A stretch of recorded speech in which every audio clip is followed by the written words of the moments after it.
1 in 10 fathers in the UK are raising a child that is not theirs. Hello, everyone. This is Mr. Obvious, bringing you the obvious. And today on the Daily Mail, as you can see here, up to 1 in 10 Britons don't know who their real father is. Health boss reveals shocking statistic from DNA tests for hereditary illness. And doctors don't reveal the truth to patients. That level of cuckery just goes too far. Woe is me.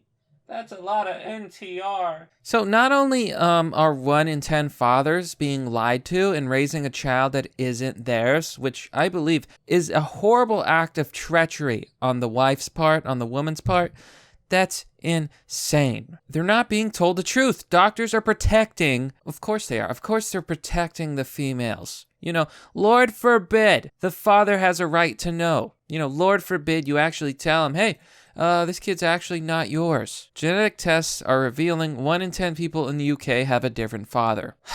Incoming Chief Executive of Health Education England exposed the finding. Families currently are not told if the child is a different father. Can you imagine that? You know, like, you can't spell cuck without the UK, right?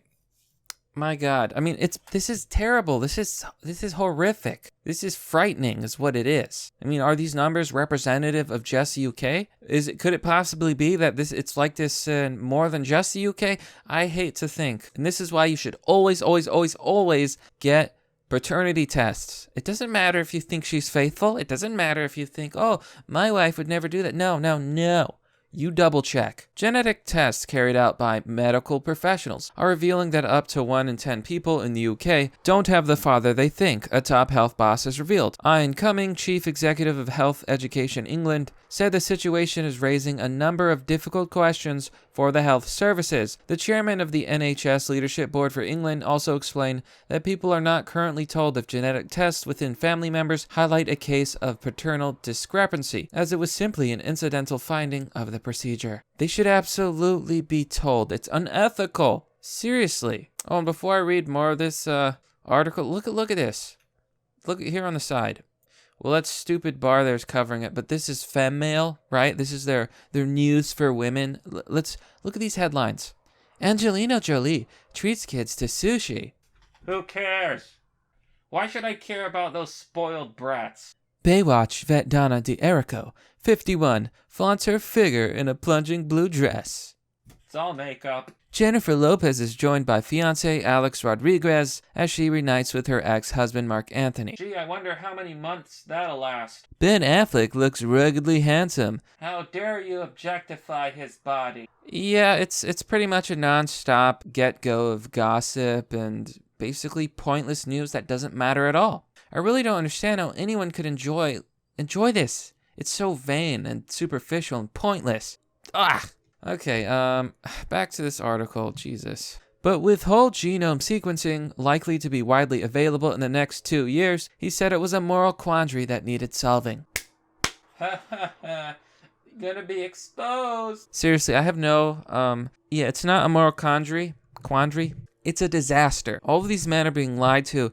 They're being cheated. I mean, here's the facts. Here's the key takeaway. What if you only have one kid? And it's not your kid, and you think you did your job, you're passing on your genes, you're continuing a lineage that's lasted for like thousands of years, and it's not yours. You have a right to know. So you can drop the woman, not necessarily drop the kid, but divorce. I see no other option. And let me tell you, any woman that dared do that to me, well, let's just say, the end result would not be good. Speaking at a hay festival in Hay on the Way, that's pretty good, Wales, he said, the other issue which this is a true figure out of Manchester University. If you look at people that have had genetic tests within families for reasons other than trying to work out paternity, for 1 in 10 people, your dad isn't who you think it is. Now, at the moment, this is an incidental finding on genetic tests. We don't tell people because it's an uncertain finding. No, you should let them know. It's your job as a doctor to let people know, so that they can do further testing that's more definite. If it's a false positive, it's a false positive. If it's not, drop the thought. Are we going to tell people that's not your dad? Or are we going to keep that information to ourselves within the health service? No, you should tell them. right? You should tell them. I don't think this would be acceptable ethically in this country. Well, thank you. Thank you for agreeing with me. Research released in 2005 looked at paternal discrepancy when a child is identified as being biologically fathered by someone other than the man who believes he is the father. Rates varied between studies carried out from 0.8% to 30%. Disgusting. All those unloyal, lying women. Seriously, I have no respect. God. Stop being don't be such an animal. You expect men to act civilized and not to overpower you and do whatever we want, essentially. But you can't even be loyal? And that's pretty much the only thing men are allowed to ask for these days, loyalty. But even that's too much, I guess. It also found that those who conceive younger live in deprivation or in long-term relationships rather than marriages or in certain cultural groups. What cultural groups, I wonder? We're at higher risk of having a child with paternity discrepancy. Is that really what you're calling it? No, it's called cheating thoughts. Okay, that's what it is. At the time, the study warned that increasing paternity testing and use of DNA techniques in clinical and judicial procedures meant more cases were likely to be identified. That's a good thing, okay? Let more men know. The issue was raised during a discussion about long-term changes the NHS must make to keep up with a changing society. Professor Cummings said the one thing that needed to be considered was the increasing demand and the ability to carry out whole genome sequencing. While it allows the ability to warn people they have been genetically increased risk of developing certain illnesses such as breast cancer, it also raises moral questions about when and whether to tell the patients. It's not a question. Tell them. Let them know. I would want to know. He explained, within the next 10 years, will probably be whole genome sequencing 100% of the population who wish to be sequenced. That will start giving us all sorts of information about probability of people developing particular conditions, particular diseases. It will also allow us to predict when they may happen. It may, in cases, allow preventative actions to be taken. Certainly, it will allow individuals to be kept a closer eye on. But it is not without controversy. If we are able to predict someone has an increased chance of developing breast cancer, when do you tell them? As soon as you find out, so they can live healthy lifestyles. It's not a question. Are you a moron? Do you tell their parents when they're born? Do you tell them when they're 12, 14, 16, 18? Tell them in the beginning. Do people want to know? There's a whole host of complexity around the ethics of ethics is bullshit. Doesn't exist. Ethics is garbage. There's no such thing as ethics, okay? I'm a moral nihilist. I see the world for what it is. There's no good. There's no evil. There's just biology. There's biology and evolution. And that's literally it. That's all there is. Tell someone as early as possible so that they can practice healthy lifestyles that reduce the risk of cancer, right? That is the... And you know what's funny? The logical solution is the most moral solution. So even without believing in morality, you can still logically come to the moral conclusion. It's amazing. It reminds me... So there's been studies where they give people the trolley problem. It's like an ethical dilemma. Do you kill one person or do you kill a group of people?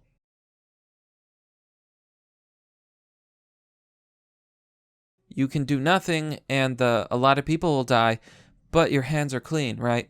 But in reality, if you think about it logically, you're kind of even more guilty for doing nothing. The psychopaths don't have this problem. They will always choose the logical answer. So if it's 1 versus 3, they'll pick 1. In the updated version of the trolley test, there's you can save all those people, but you have to push like a really fat man, and he's going to hit the train and stop it. And most people can't do it. The psychopath doesn't care. He just pushes. He saves all those people because he's logical. That's all he is. A psychopath has no empathy. He makes a logical conclusion. Sacrifice 1, save a lot. And I personally, the way I view it is, if I don't know the people, I'll just do the logical answer.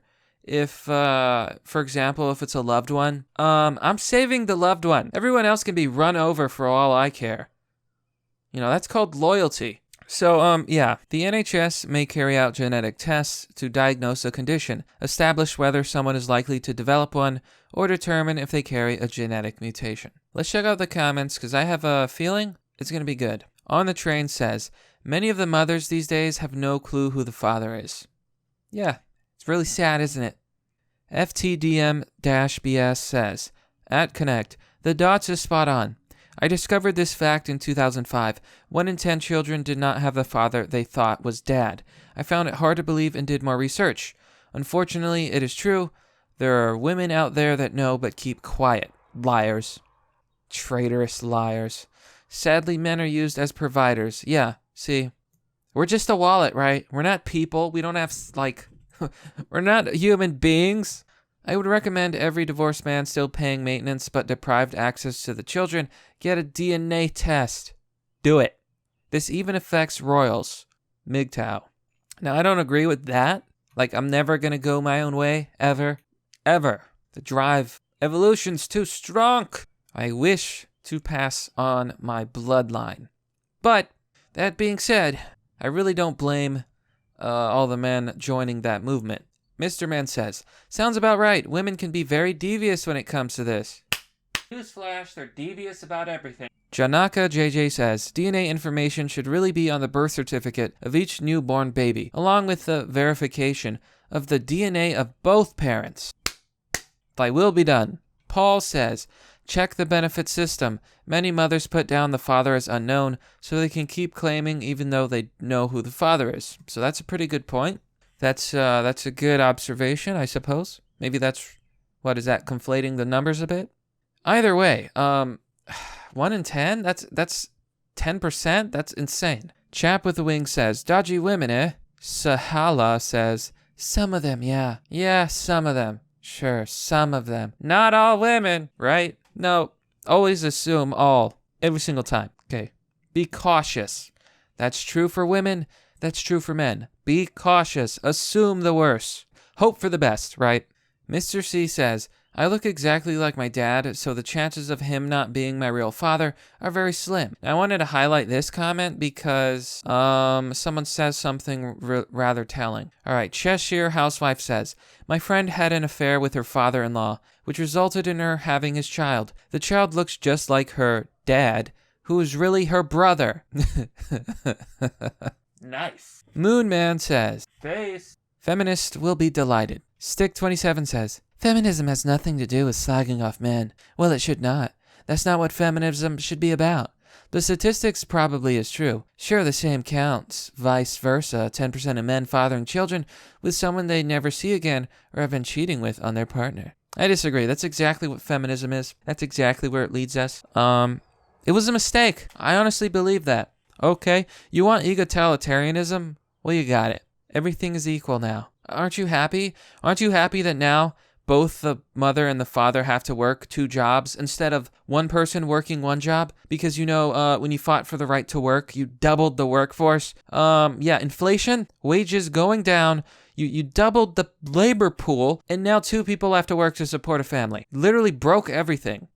It's had disastrous effects. Women are sadder than ever. They're not as happy as they used to be. Worked out, didn't it? Yeah, really worked out. I hate to be the one to say it. You have equality now, and it sucks. I'm not saying for me. I mean, it does suck for me too, but my point is, it sucks for you.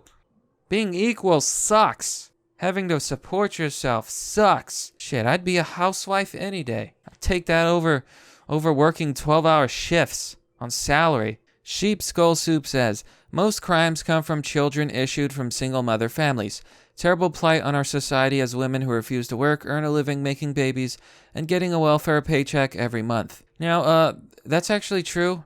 Children that come, children raised by single mothers, and I'm not talking they were married for a while and then, got a divorce, I think. Actually, I'm not sure. I'm not sure exactly on that, but the children tend to be more troubled, and there's a higher crime rate. A lot of that has to do with the fact that, most studies show having 2 parents is always better for children. I'm pretty sure there was even a study that showed that male and female parents are actually better for children than 2 of the same, gender. So, those are good statistics. It's true. The final word says, my friend is a midwife and has lost count of the number of pregnant women in her care that have confided in her and said they don't know which of their husbands or lovers is the real father of their child scary? Yeah, it's terrifying. It's absolutely terrifying. Clickbait says, no real surprise. These days, morality is at an all-time low. And you know what? I think that sums it up, folks. The world is deteriorating. And surprise, surprise, this is post-feminism, post-sexual liberation, we're all equal, and society's deteriorating. Who am I kidding? It was probably always this way. But that's merely the obvious. Well, that's all for now, folks. What do you think about this story? Men out there, women out there, how do you feel about the fact that up to 1 in 10 Britons don't know who the real father is? Do you think men have a right to know? Do you think the women should remain silent? Let me know what you think. So if you want to support the work I do, you can do so by joining me on Patreon, Subscribe Store, or just donating through PayPal. Fun little fact, PayPal also has like a monthly donation system. So if you don't like the Patreon or Subscribe Star, you can always go there. And of course, you can always share the video, because Lord knows it's hard to spread red-pilled content these days. As always, thanks for watching. This has been Mr. Obvious, and I'll see you all next time.